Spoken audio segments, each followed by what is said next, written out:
Милли тормышның күркәм бер бизәге Татарстан мусульманнары изге Рамазан айын тәмамлады. Рөстәм Миннехановның халыкка мөрәҗәгатендә берничә фикергә игътибар итәсе килә. Ураза гаете безгә Аллаһның рәхмәте киңлеге, аның нимәтләренең кадере, рухи хазинәләребезнең, шуларның иң әһәмиятләреннән булган гаилә төзү, илаһи бүләк, ана булу бәхете, кардәшлек турындагы дини күзаллауларның кадере хакында искәртте дигән ул. Рамазан күркәм вакыйгалары һәм кешеләрне бер-беренә якынайтучы илаулары белән узды. Аны мөселманнар рәхмәт ае дип атый. Алдагы репортаждан соң аны һичшиксез мөгъҗиза ае дип тә атап булуына ышанасың. Кешеләрне сөендереп, үзләре дә рәхмәткә тигенгән олы йөрәкле татарстанлылар турында Илдар Сафиуллин белән Алия Хайретдинова. Нурия Ханафинаның Мөхәммәдия мәдрәсәсендә белмәгән кеше юк. Бер карасаң, коляскада гына хәрәкәтләнүче бу апа үзе ярдәмгә мохтаҗ кебек. Әмма ул күпләргә терәк, эшмәкәр дә, иганәче дә. Директор булмаса да менә шушы мәдрәсәне ташлыйсы килмиш улар ул менә командует отырабыз. 27 ел элек лаеклы ялга чыккач, Мөхәммәдия мәдрәсәсенә килеп китап сатучы булып эшли башлый. Аннары шушында ашхана ача. Шуннан бирле көнгә 3 мәртәбә мондагы устаз һәм шәкертләрне бушлай сыйлый. Бу 200-дән артык кеше дигән сүз. Рамазан аенда ифтарлар уздыра. Кибетебез бар, бер кибетебез мусульман кибете.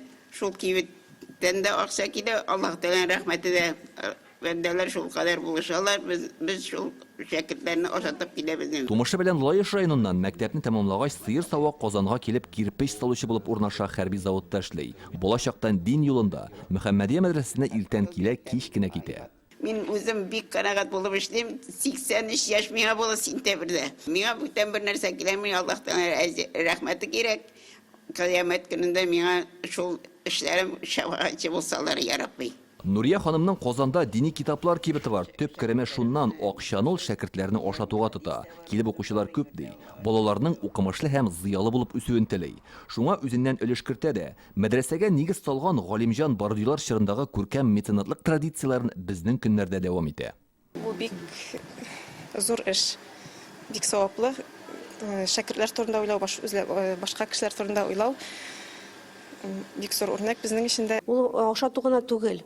Ул гомумән менә ремонт кирәк, шунда да ул ярдәм итә, үз шулай торып хәйрияне күрсәтә. Рамазан ул изге гамәлләр айы һәм Нурия ханым кылган зур хезмәт моның ачык мисалы. Мондый күренешләр республикада бик күп. Әйтик, Закат хәйрия фонды ай дәвамында 500 мохтаҗ гаиләгә азык-төлек өләшкән, 40 авыруга акчалата ярдәм иткән. Республиканың шәһәр һәм районнарында хәйрия ифтарлар оештырылды. Бу айда махсус хәрби операция зонасына да гуманитар ярдәмне күпләп узаттык. Илебезгә фаҗига килгәндә дә без бергә идек. Моны Крокус Сити Холл һәм Оренбург өлкәсендәге хәлләр дә дәлилләй. Республика халкы дәррәү кубып тормыш сынавында калган кешеләргә кирәк-яраклар җыя башлады һәм җыя да. Рамазан ул шулай ук мөгъҗизалы айда. Моның шулай булуына минем хезмәттәшем Алия Хайретдинова да инанды. Хәзер сүзне аңа бирик. Әйелдә, Рамазан айы тәмам, әмма аның матур нигъмәтләренә без әле дә шатланабыз. Мөгъҗиза айы дип юкка гына әйтмиләрдер. Без хәзер Кукмара районы Туйынбаш авылында. Моннан берничә ай элек, нәкъ менә монда зур яңгын килеп чыгу сәбәпле Нигъмәтҗановлар гаиләсе йортсыз кала. Әмма урамда калмый, чөнки ярдәм итүчеләре табыла. Нәкъ менә Рамазан аенда бу гаилә мөгъҗизага тагы да ныграк ышана башлый. Электән килгән гадәт инде бу име? Кыймак пешерүгә иткә. Тоба исе чыгарып диләр әбиләр. Кыймакка комырны алдан әзерләп куйганнар. Гаетне Мөэминә Хәбибуллина Кукмара районы Туйынбаш авылында төп йортта каршылый. Хәзер монда башка гаилә яши. Нигъмәтҗановлар белән Хәбибуллиннарны зур кайгы берләштергән. 2023 ноябрендә яңгыннан соң күп балалы Нигъмәтҗановлар гаиләсе йортсыз кала. Полностью все в огне. Бик авыр хәл инде. Күреп ятырга инде, шуны балаларны аста калдыртып та инде апайларда.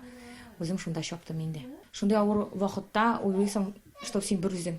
Вакыт бара, тегеннән буышалар, моннан буышалар, и менә бөтен мировоззрение бөтенләй үзгәрде. Кыш алдыннан йортсыз калган ишле гаиләгә иң зур ярдәмне Мөэминә Хәбибуллина күрсәтә. Туйынбаштагы буш йортын яшәп торырга дип Нигъмәтҗановларга бирә.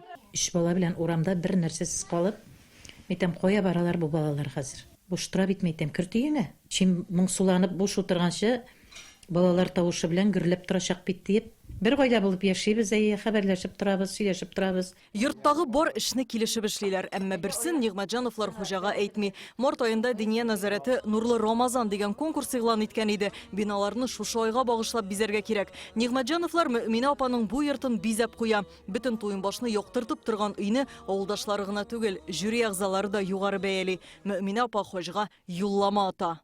Biz менә моны чын күңелдән үзебезгә ышанып, җиңүебезгә ышанып, инде чын күңелдән мөэмин рәхмәтебезне җиткерәбез дип эшләгән идек. Менә Аллаһ Тәгалә булышты. Насы мөҗизаларга ышанырга мөмкин инде. Әгәр дә изгелек эшлисез икән, Аллаһ Тәгалә сезгә барыбер изгелек белән кайтара. Без бит теге дөньяга ни өебез бармый, ни машинабыз бармый, ни акчабыз бармый. Кылган гамәлебез бара инде. Мөэминә ханым хәзер хош сәфәренә җыена. Зур сынау алдында калган Нигъмәтҗановларга ярдәм кулы сузган өчен моны Аллаһның рәхмәте дип кабул итә һәм Рамазан аенда иңдерелгән мөгъҗизага тиңли. Алия Хәйретдинова, Илдар Сафиуллин, Данил Филатов, Андрей Ключников. Адымнар.